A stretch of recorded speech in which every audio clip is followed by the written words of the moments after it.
이 시간에는 여러분들과 함께 마가복음 9장 2절부터 10절까지 있는 13절까지 있는 변화산 이야기를 나누려고 합니다.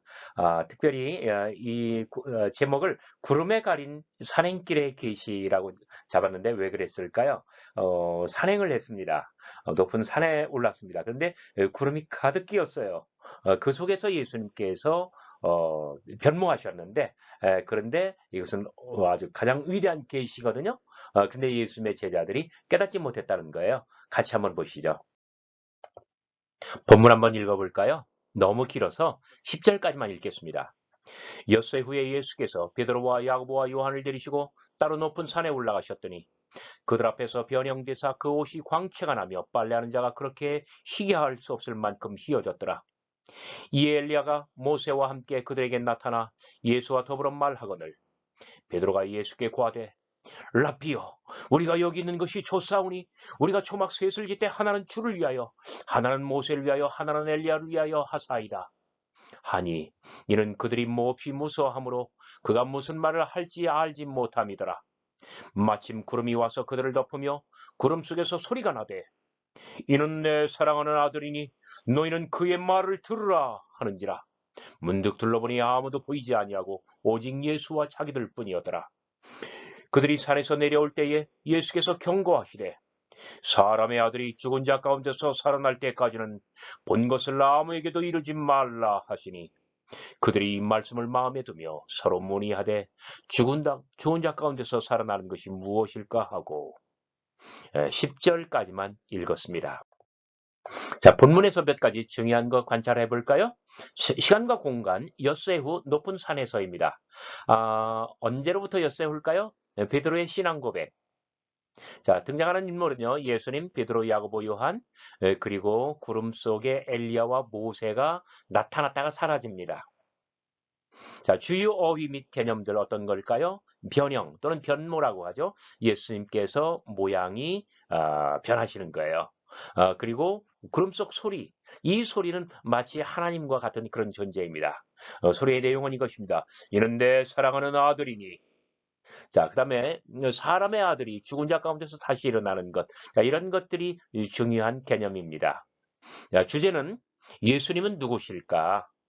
자, 산 아래서 베드로는 주는 그리스도신이라 고백을 했어요. 근데 산 위에서 당신은 누구로 나타나실까요? 그리고 그럼에도 불구하고 당신의 운명은 무엇일까요? 그리고 제자들과 오늘 우리들에게 복음이란 무엇일까요? 그리고 3인 제자들은 이 본문 속에서 어떠한 존재로 나타날까요? 자, 이런 것들이 우리가 관찰할 주요 포인트들입니다. 자, 서세적인 문맥이 요게 중요하네요. 자, 예수님께서 가이사랴 빌립보 여러 마을로 나가는 길 위에서 제자들에게 물으셨습니다. 너희는 나를 누구라 하느냐? 너희에게 나는 무엇이냐? 자, 이 한마디, 그 다음에 베드로의 어떤 주에호 크리스토스, you are the Christ. 어떤 예수님의 이 한마디 물음과 베드로의 이 신앙 고백이 어마어마한 폭풍우를 몰고 왔습니다. 그래서 갈등이 아주 팽배하다가 폭발했고요. 그 속에서 예수님께서는 당신의 운명을 순한 예고로 말씀하셨어요. 어떤 죽음의 계획이에요. 대속적인 죽음. 그리고 그와 관련해서 제자도 교훈을 남기셨습니다. 자, 이런 것들과 오늘 어떤 변화산 사건이 어떻게 관련될까요? 굉장히 관련이 깊을 거예요. 그거를 잘 찾아내는 것이 오늘 본문 해석의 관건이라고 키포인트라고 말씀드리겠습니다. 자, 여기서 주목할 만한 점은 조명 효과와 음향 효과입니다. 조명 효과 가운데 구름과 옷이 나옵니다.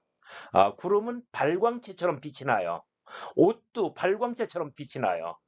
그러다가 옷 이야기가 사라지고 그리고 어떤 먹구름이 몰려오면서 특히 베드로가 초막 셋을 언급했을 때 구름이 몰려오면서 모든 걸 덮어버립니다. 그리고 모든 걸 가려버립니다. 그때 모세와 엘리야는 사라져요. 그리고 예수님과 세 제자만 남는데 그때 구름 속에서 소리가 나죠. 이는 내 사랑하는 아들이니 너희는 다 그의 말을 들으라. 자, 이게 바로 음향 효과입니다. 구름, 발광체 구름, 그 다음에 아주 빛나는 옷, 그 다음에 구름이 변하여 먹구름이 되고 모든 것을 가려버리고 그 구름 속에서 뭐 소리가 나오고 굉장히 재밌는 그런 부분 아니겠어요?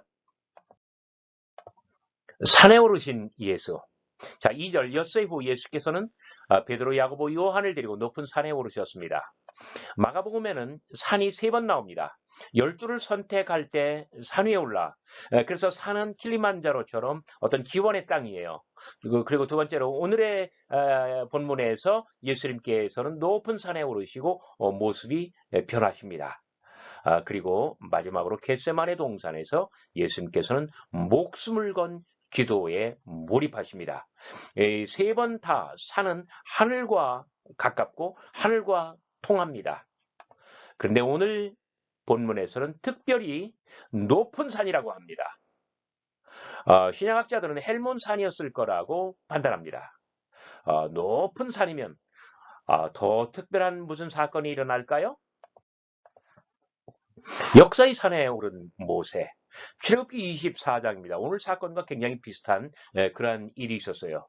모세가 산에 오르매 구름이 산을 가리며 여호와의 영광이 신의 산 위에 머무르고 구름이 엿새 동안 산을 가리더니 7째 날에 여호와께서 구름 가운데서 모세를 부르시니라. 산 위에 여호와의 영광이 이스라엘 자손의 눈에 맹렬한 불같이 보였고 모세는 구름 속으로 들어가서 산 위에 올랐으며 모세가 40일 40야를 산에 있으니라. 오늘의 이 본문을 배경처럼 생각하면 특별히 마가복음 9장 이야기를 풀이하실 때에 좀 도움이 될지 모르겠습니다. 자, 공유된 것들. 공유된 문학적인 요소가 뭐예요? 산에 올라 여호와 하나님을 뵙는 거예요. 하나님의 영광이 산을 덮고요. 자, 엿새후라고 하면 7째 날이라는 뜻이에요. 구름 가운데에서 하나님의 음성이 들려옵니다. 이런 것들이 출애굽기 24장과 그다음에 마가복음 9장의 어떤 공통된 문학적인 요소라고 평가할 수 있습니다. 높은 산의 구름. 여러분, 산은 높고 해는 유난히 빛이 납니다. 찬란한 빛을 머금은 구름은 신령스럽습니다. 당신과 우리 사이에는 진한 뭉게구름이 흐릅니다. 그래서 나와 야고보와 요한은 구름 아래에 있고요.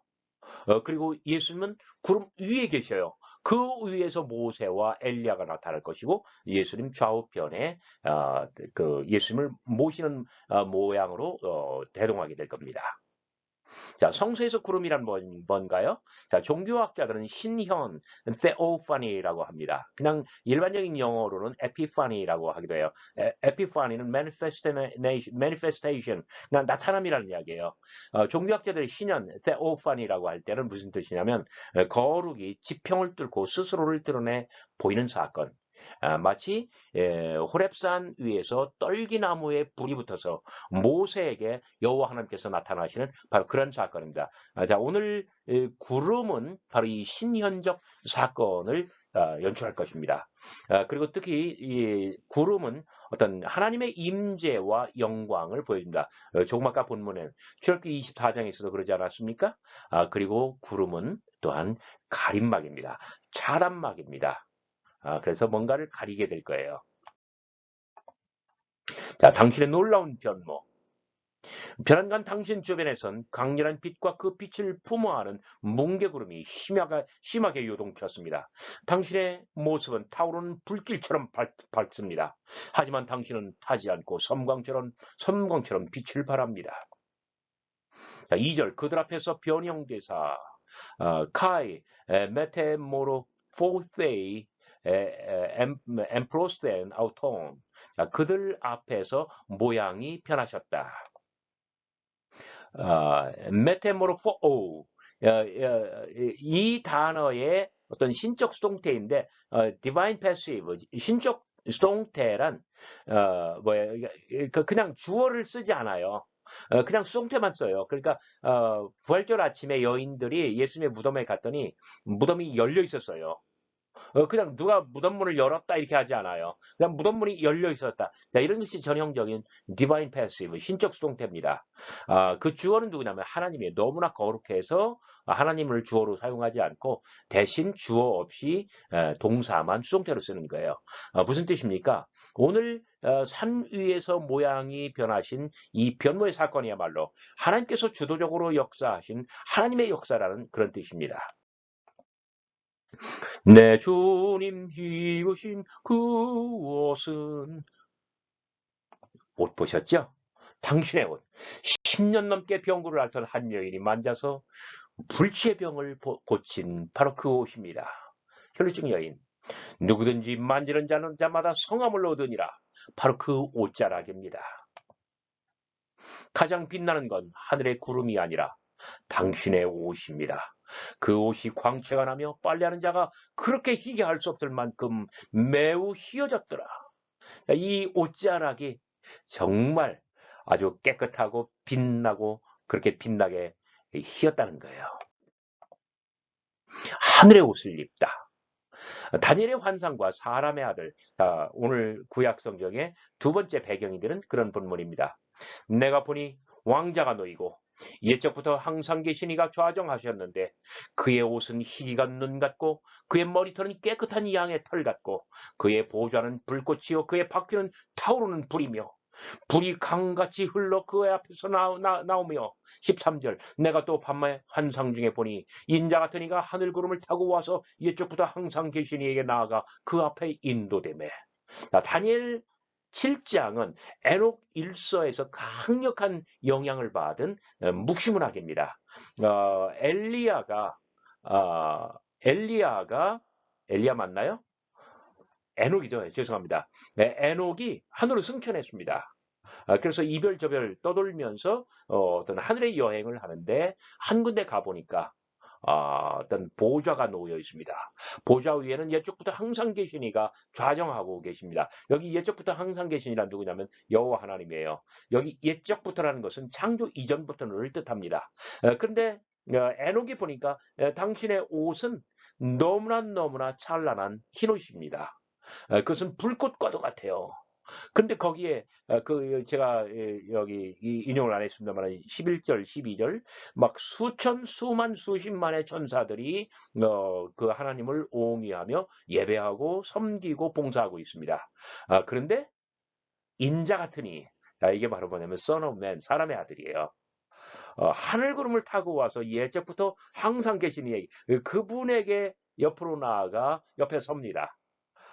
그러니까 오늘 이 본문, 그러니까 지난번 어떤 베드로의 신앙 고백 본문에서도 순한 예고와 더불어 어떤 제자도 교훈을 남기실 때 사람의 아들은 누구누구에게 죽임을 당하고 그런 얘기가 나오죠.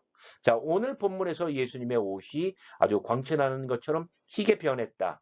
그리고 바로 이 사람의 아들 언급하고 이런 것들이 다니엘서 7장, 에녹 일서의 영향을 받은 다니엘 7장에 나오고 있다는 점입니다. 자, 뭉게구름보다도 희고 번개보다도 강렬히 빛나는 저 옷. 당신은 하늘의 옷을 입었다. 자, 예수의 변모, 메타모포시스는 당신의 신성에 대한 하나님의 인증을 상징합니다.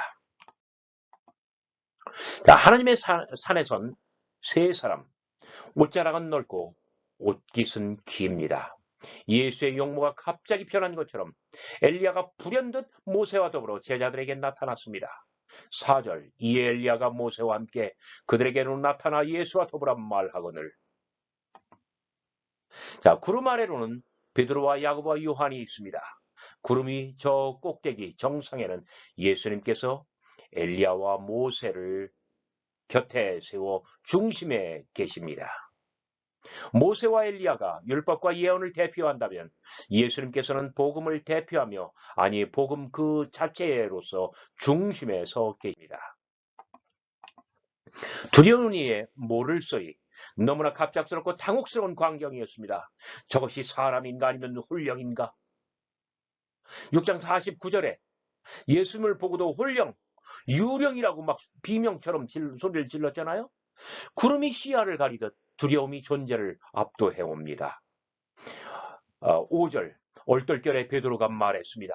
라비여, 우리가 여기 있는 것이 좋사오니 우리가 초막 셋을 짓되 하나는 주를 위하여 하나는 모세 하나는 엘리야를 위하여 하사이다. 베드로는 계시록 21장 3절 아마 이 계시록 이 말씀을 직접 알지는 못했지만 이러한 사상을 알고 있었을 거예요. 보라, 하나님의 장막이 사람들과 함께 있음에 하나님이 그들과 함께 계시리니. 아마 이런 사상을 베드로는 염두에 두었던 것 같아요. 그러나 베드로는 오해했습니다. 6절 이는 그들이 몹시 무서워하므로 그가 무슨 말을 할지 알지 못함이더라. 자, 이것이 베드로의 오해고 제자들의 실패입니다. 예수에게는 가야 할 길이 있고 그리고 해야 할 일이 아직 많이 남아 있습니다. 산 위에 그렇게 한가하게 머무를 수 있을 수가 없단 말이에요.